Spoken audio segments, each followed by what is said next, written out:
আমি পিঙ্কির ছোট্ট একটা মিনি ব্লগে তোমাদের সকলের জন্য অনেক অনেক ভালোবাসা রইল। আজকে ব্লগটা শুরু করে দিচ্ছি একটা ফুল গাছ থেকে। এই ফুল গাছের দাম শুনলে তোমরা পাগল হয়ে যাবে। ফুল গাছের দামটা যে আকাশ ছোঁয়া, এত যে দাম যে হতে পারে এই ফুল গাছটা তোমাদের ভাবনার বাইরে, কি আমারও ভাবনার বাইরে। যেন ফুল গাছটা আসলে তোমাদের বলি চলো। কিছুদিন আগে একটা ফুল গাছ দিয়ে গেছিলো, সেটা তোমাদেরকে আমি ভিডিওতে দেখেছি, তো ওতে ফুল ফুটেছিল না। আর আমি জানতাম না যে ওটা কী ফুল গাছ, তাই ভেবেছিলাম রিটার্ন করব। আমি হয়তো তোমাদের বলেও ছিলাম।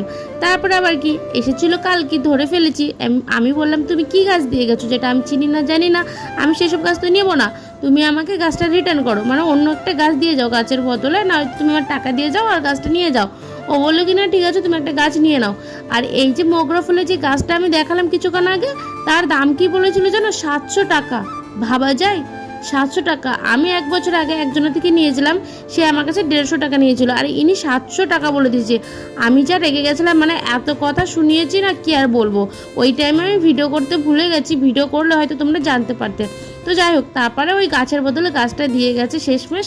তারপরে চলে এসেছিলাম চিনিকে নিয়ে ডাক্তারের কাছে। জানো তো চিনির হঠাৎ করে শরীরটা ভীষণ খারাপ হয়ে গেছে। এসে দেখছি এত ভিড়, সকালে নাম লিখে দিয়েছি তারপরে এত ভিড়। তারপরে আবার কি ডাক্তার দেখে বাড়ি চলে এসেছি। এসে যেন আমারই শরীরটা খারাপ হয়ে গেছিলো, তাই আমি কিছুক্ষণের জন্য ঘুমিয়ে পড়েছিলাম। খুব ভোরে উঠলে যেন আমার শরীরটা খুবই ম্যাচ করে আর খুবই ঘুম পায়, তাই আমি ঘুমিয়ে পড়ি, আর ওই উঠার পরে আমার শরীরটা খারাপ হয়ে যায়। তারপর আবার কি ওই যে আমি ছোলে কুচে আনতে দিয়েছিলাম, একটু চটপটা খেতে ইচ্ছা করলো, বাট ছেলে আমার এমন জায়গায় দিকে এনেছে খেতে একটু ভালো লাগছে না। তো 1-2 বাইট আমি খেয়ে নিলাম, কেন খেতে তো হবে, বেশ তো করা যাবে না। তারপরে জানো তো কিছুটা খেয়ে রেখে দিয়েছিলাম। তারপরে লাঞ্চ রেডি করে নিয়েছিলাম। লাঞ্চে আজকে ভিন্ডি ভেজেছিলাম, একটু পাতলা করে মাছের ঝোল করেছিলাম, আর একটা প্লেটে নিয়ে নিয়েছি। কেউ কিছু মনে করো না, দেখো বাটিতে করে নিলে সেটা একটা জায়গায় ঢেলেই খেতে হবে, তাই না? তাই ভাবলাম না কি আর করবো, তাই একটা জায়গায় খেয়ে নিয়েছি।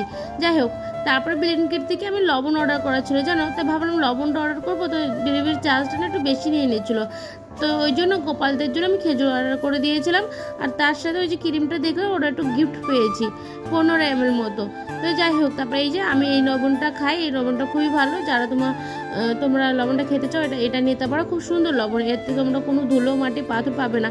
কিছুদিন আগে দোকান থেকে খাচ্ছিলাম জানো, এত ধুলো মাটি লাগছিলো, মানে খাওয়াই যাচ্ছিলো না। শেষমেশ আমি 3 মাস ধরে এই লবণটাকে ইউজ করছি। তারপরে ওই যে ঘুমিয়েছিলাম, ঘুমতে করে দেখছি পার্সেল চলে এসেছে, তাই আমি আনপ্যাক করতে বসে গেছি। একটা এসেছিলো কুর্তি, আর চলে এসেছিলো কিছুক্ষণ পরে দেখলাম আবার নাইকা থেকে একটা আমার স্ক্রাবিং অর্ডার করেছিলাম। বডি ট্যানিং অনেকটা বেড়ে গেছে, তার জন্য একটা স্ক্রাব অর্ডার করেছিলাম।